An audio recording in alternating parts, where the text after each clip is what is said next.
حضرت ابو ہریرہ رضی تعالیٰ عنہ سے روایت ہے کہ رسول اللہ صلی اللہ علیہ وسلم نے فرمایا، جس شخص نے ثواب کی نیت سے رمضان کا اعتکاف کیا تو اس کے پچھلے گناہ معاف کر دیے جائیں گے۔ حضرت عائشہ رضی تعالیٰ عنہ بیان کرتی ہے، جب نبی صلی اللہ علیہ وسلم اعتکاف کا ارادہ فرماتے تو آپ نماز فجر ادا کرتے، پھر اپنے اعتکاف کی جگہ تشریف لے جاتے۔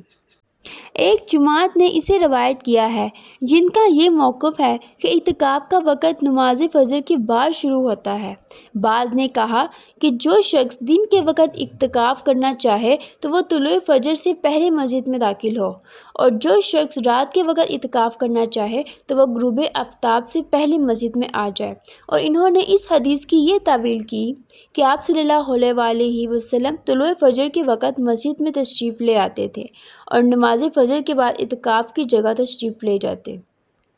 حضرت عائشہ رضی تعالیٰ عنہ بیان کرتی ہے کہ اعتکاف کرنے والے پر سنت ہے کہ وہ کسی مریض کی عیادت نہ کرے اور نہ کسی کے جنازے میں شریک ہو۔